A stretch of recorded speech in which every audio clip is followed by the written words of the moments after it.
Good morning, girls. In today's Java session, we are going to cover about EJB, that is Enterprise Java Beans.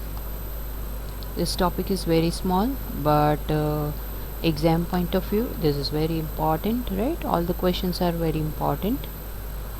Let us begin. EJB is an acronym for Enterprise Java Bean. Means the full form of EJB is Enterprise Java Bean. It is a specification provided by Sun Microsystem. It is helpful for developing a secure, robust and scalable distributed application. Whatever features you get in Java application, that all features you will get over here. To run EJB application, you need an application server. Okay, if you are building an application with the help of EJB, for that you need an application server like EJB Container, JBoss, Glassfish, WebLogic or WebSphere. These servers can perform the following task. Number one is it can perform lifecycle management. Second, it provides security to your application, your data. Third one is transaction management, it can perform, and object pooling also done through this application server. EJB application is deployed on the server, so it is also called a server side component. Okay, whatever application you develop through Enterprise Java Bean, that we always deploy on a server. That's why it is also called server side component. Let us see when to use Enterprise Java Bean. Application needs remote access. In other words, it is distributed. We learnt in RMI what is distributed system, right? Same thing we need to access if we want to access the remote area, remote application. Application needs to be scalable. EJB application supports load balancing, clustering. Clustering means to do the grouping. Okay, application EJB application supports load balancing, clustering and failover. EJB application needs encapsulated business logic. So here EJB application can separate presentation from persistent layer. Let us differentiate RMI and EJB. Both RMI and EJB provides a service to access an object running on another JVM, or it is known as remote object from another JVM. The differences between RMI and EJB are given here. You can see on the screen. In RMI, middleware service such as security, transaction management, object pooling, that all the things you need to be done by yourself. Means these things need to be done by the Java programmer. Whereas in EJB, middleware services like as I described, security, transaction management, object pooling, that everything will be done by the EJB container automatically. Okay, no need to do any coding by the programmer. That is a plus point, we can say. RMI is not a server side component. It is not required to be deployed on the server, whereas EJB is a server side component. EJB application we must deploy on the server, right? It is required to be deployed on the server. RMI is built on the top of the socket programming, whereas EJB technology is built on the top of RMI. Now let us see the benefits of EJB. Benefits of EJB are listed here. First one is simplified development of large scale enterprise level application. If you are going to develop a big, very large size enterprise level application, in that case it will be helpful to you in a way that you can develop very simple enterprise level application. Second, Second is application server or EJB container provides most of the system level services like transaction handling, logging, load balancing, persistence mechanism, exception handling, and so on. So it will reduce the burden of programmer. We can say developer has to focus only on the business logic of the application, not on all this service level, system level services, right? Number 3 is EJB container manages life cycle of EJB instance. Thus, developer needs not to be worried about when to create or when to delete EJB objects. So, in this way, it can reduce the burden of Java programmer. There are some disadvantage of EJB. Number 1 is it require application server. If we want to deploy an application built through EJB, then we need application server. It require only Java client. For other language client, we need to go for web service. It is very complex to understand and develop EJB application. These are the advantage of EJB. Let us see what are the types available for EJB. Basically, there are 3 types of enterprise Java bean. Number 1 is session bean, second is message driven bean, and third one is entity bean. Girls, this types of enterprise Java beans are also important for final exams, theoretical exams. So note down that these all are important. Session bean, it contains a business logic that can be invoked by a local, remote or web service client. Session bean stores data of a particular user for a single session only. It can be stateful or stateless. It is less resource intensive as compared to entity beans, and session bean gets destroyed as soon as user session terminates. In the message driven bean, like session bean, it contains the business logic, but it is invoked by passing the message. Third one is entity bean. Entity beans represent persistent data storage. Persistence means to store the data on permanent basis. User data can be saved to database via entity beans and later on can be retrieved from the database in the entity bean. The task of all these types of enterprise Java bean is same, but the way of accessing the session of a particular user is different. Let us begin with the first one, session bean. Session bean can encapsulate business logic only. It can be invoked by local, remote and web service client. It can be used for calculation and for the database access also. The life cycle of session bean is maintained by the EJB container or by the application server. No need to maintain it by programmer. This is an advantage, we can say. There are 3 types of session bean available. Number 1 is stateless session bean, second is stateful session bean, and the third one is single tone session bean. Stateless session bean is basically doesn't maintain state of a client between multiple methods call, whereas stateful session bean always maintain the state of client across multiple requests. And in the single session bean, one instance per application, it is shared between the client and supports concurrent access. Concurrent means parallel. Stateless session bean is a business object that represent business logic only, right? It does not have any presentation layer in it, or it does not have a state, means it does not have any data. In other words, conversational state between multiple methods calls is not maintained by the container in case of stateless session bean, right?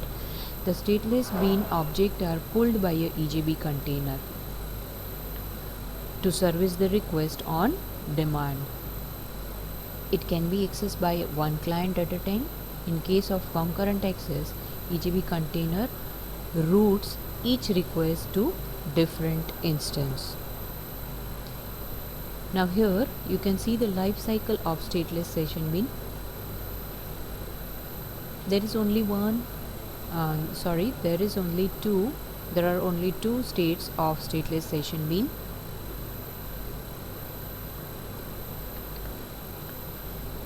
Number one is does not exist and second is ready. It is explained by the figure given here. First one is does not exist. In this state the bean instance simply does not exist, right? No existence of bean instance means no object available over here in this stage. Second is ready state. When WebLogic server is first started, several bean instances are created and placed in the ready pool. More instances might be created by the container as needed by the EJB container. It depends on the need of client. You can see the life cycle diagram of stateless session bean. This is important for theory exams. Now moving from the does not exist to ready state. As you can see, does not exist to ready state. The movement of object from does not exist to ready.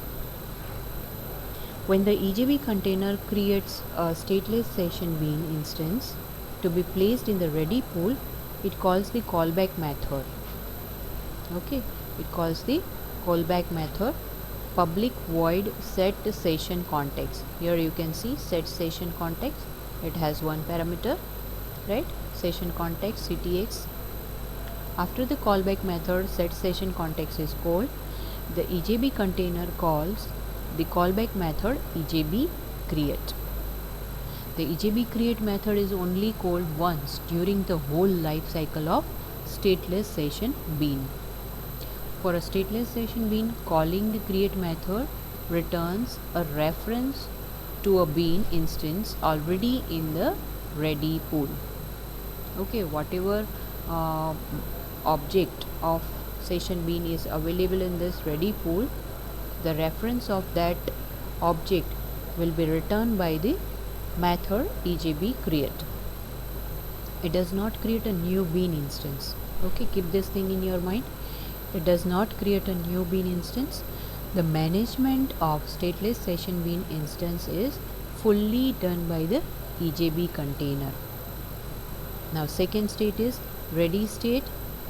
When a bean instant is in the ready state, it can service client request. Whenever the request from the client from the browser comes, it provides the service, that is execute component methods. When a client invoke a business method, the EJB container assigns an available bean instance to execute the business method. Once execution has finished, the session bean instance is ready to execute another business method called by another client. Now repeat the cycle, moving from the ready to the does not exist state, right? First it comes from does not exist to ready. Now exactly opposite to that, ready to does not exist. When the EJB container decides to reduce the number of session bean instance in the ready pool, it make the bean instance ready for garbage collection, means destroy the bean instance. Just prior to doing this, it called the callback method EJB remove. As you can see in the diagram, here you can observe this method EJB remove. It does not move a bean instance from the ready to the does not exist state, as the management of stateless session bean instance is fully done by the EJB container. So this is a cycle of a stateless session bean. Now let us see how the stateful session bean works.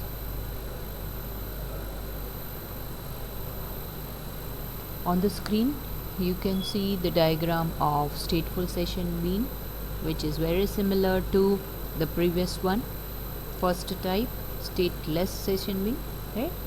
Let us see what is the difference between these two. It has three states, namely does not exist, second is ready state, and third one is passive state. During the first state, the bean instance simply does not exist, means no existence of any bean.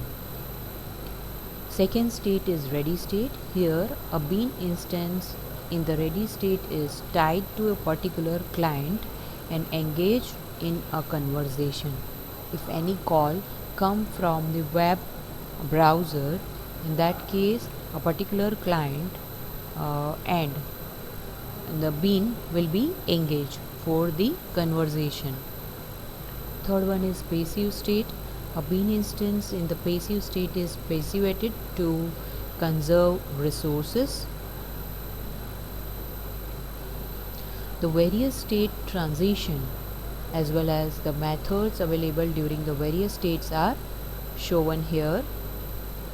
You can see the transition also. Does not exist to ready, ready to passive, passive to ready, and ready to does not exist. Let us see which methods are useful for moving from one state to second state. Begin with moving from the does not exist to the ready state. When a client invokes a create method on a stateful session bean, the EJB container creates a new instance and invokes the callback method public void set session context. Here it is. After the callback method set session context is called, the EJB container calls the callback method EJB create that matches the signature of the create method. Second state is ready state. A stateful bean instance in the ready state is tied to a particular client for the duration of their conversation.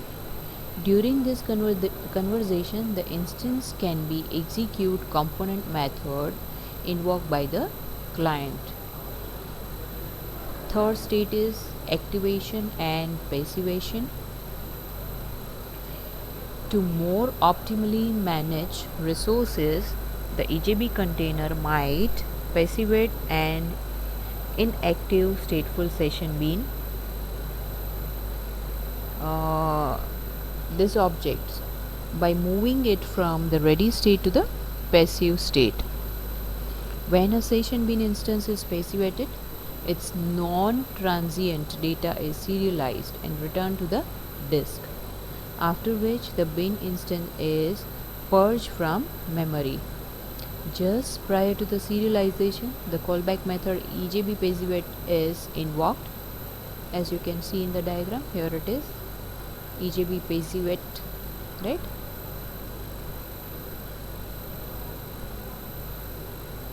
If after passivation a client application continues to do the conversation by invoking a business method, the passivated bean instance is reactivated.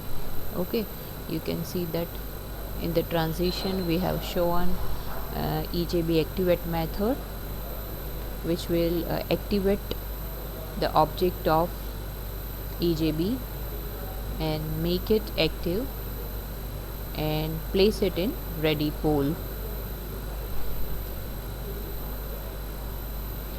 Its data stored on disk is used to restore the bean instance state right after.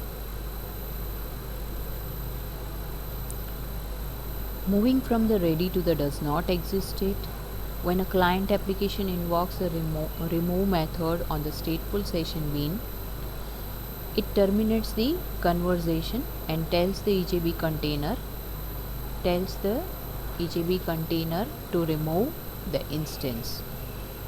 Just prior to the deleting an instance, the EJB container will call the callback method EJB remove. In this way, the whole cycle completes.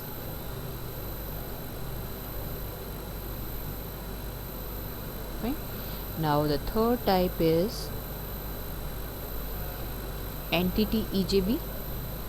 Entity EJB represent persistent object. Their lifetime are not related to the duration of the interaction with client. In nearly all cases, entity EJB are synchronized with relational databases. This is how persistence is achieved. Entity EJB are always shared among client. A client cannot get an entity EJB to itself. Thus, entity EJB are nearly always used as a scheme for mapping relational database into object-oriented applications. An important feature of this type of EJB is that they have identity. That is, one can be distinguished from another, right? Which is not possible in other two types, message driven and stateful and stateless session bin. This is implemented by assigning a primary key to each instance of the EJB. Did you get the point?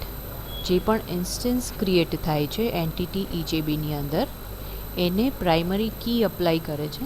Primary key apply કરવામાં આવે છે જેથી એનું identification છે એ possible છે. Where primary key has the same meaning as it does for database management. અહીંયા primary key નો meaning જે આપણે RDBMSની અંદર યુઝ કરીએ છીએ for the identification, no repetition of rows. એ સેમ ટેકનિક આપણે અપ્લાય કરીએ છીએ, સેમ મિનિંગ અહીંયા યુઝ થાય છે. Primary keys that identify EJBs can be of any type, including programmer-defined classes. Now here you can see the life cycle of an entity bean. Your figure shows the stages. Let me show you the figure. Here it is. Okay. Figure shows the stages that an entity bean passes through during its life cycle, whole life cycle. After the EJB container creates the instance, it calls the set entity context method, as they call in previous two methods, right? Previous two types. You can see here set entity context. This method of the entity bean class. The set entity context method passes the entity context to the bean. After instantiation, the entity bean moves to a pool of available instance. While in the pool stage, the instance is not associated with any particular EJB object identity. Here, okay, in this area, there is no identification for any EJB beans or EJB objects. All instances in the pool are identical. The EJB container assigns an identity to an instance when moving it to the ready stage.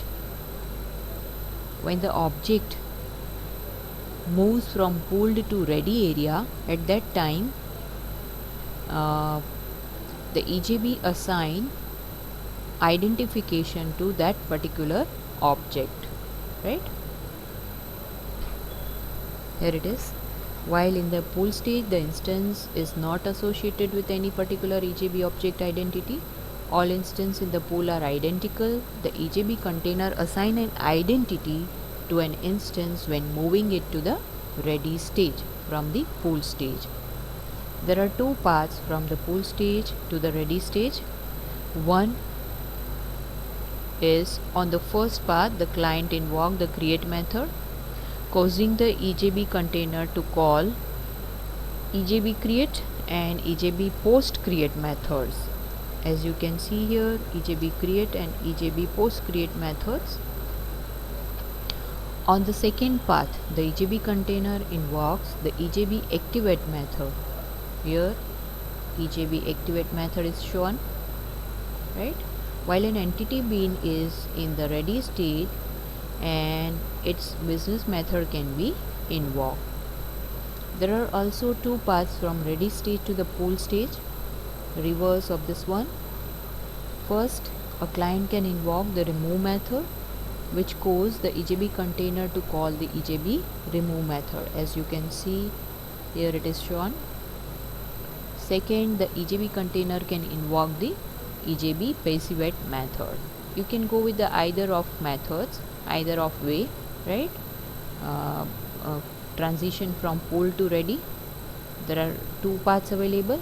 Either you can activate EJB activate method, or you can go with the second way, where you have to call EJB create and EJB post create method. Transition from ready to pull. During this stage, programmer can use either EJB passivate method or the second way, remove and EJB remove method. This is the life cycle of entity bean. Third one is message driven bean. A message driven bean is an enterprise bean that allows Java application to process message asynchronously. This type of bean normally acts as a JMS message listener, which is similar to an event listener but receive JMS message instead of events, right? The message can be sent by any Java EE component, an application client, another enterprise bean, or any web component, or by a JMS application or a system that does not use Java EE technology. Message driven bean can process JMS messages or other kind of messages. The most visible difference between message driven bean and session bean is client do not access message driven bean through interface. Unlike a session bean, a message driven bean has only a bean class. Let us see the life cycle of message driven bean. Here figure illustrates the stages in the life cycle of message driven bean. The EJB container usually create a pool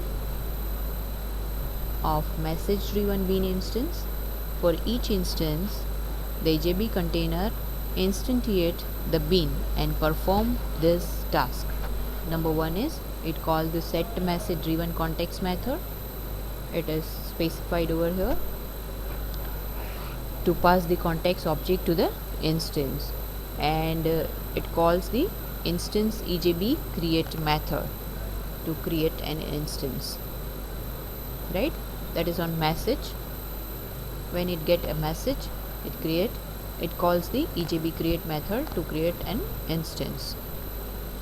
Like a stateless session bean, a message driven bean is never passivated and it has only two states, non-exist and ready to receive messages. At the end of life cycle, the container calls the EJB remove method to destroy it. The bean's instance is then ready for garbage collection. So this is very similar to stateless session bean, right? But the difference is it activates on arrival of a message. The last point is timer service. Timer service is a mechanism by which schedule application can be built. For example, salary slip at the end of at the starting of every month, right? EJB3 application, it provides a specification for time services. EJB3 specification has specified at the timeout annotation, which help in programming the EJB service in a stateless or message driven bean. EJB container calls the method which is annotated by timeout. EJB timer service is a service provided by EJB container which help to create a timer and to schedule callback when timer expires. The timer service interface provides enterprise bean components with access to the container provided timer service. The EJB timer service allows stateless session bean, single tone session bean, message driven bean and EJB 2.x entity bean to be registered for timer callback events at a specified time. after a specified elapsed time, after a specified interval, or according to the calendar based schedule. If you want to run any application after some interval, it will be helpful, right? That is possible with the help of EJB or EJB container. That's it. This is all about EJB. In the next session, we will continue with a new topic, that is Hibernate. Till then, take care. Thank you.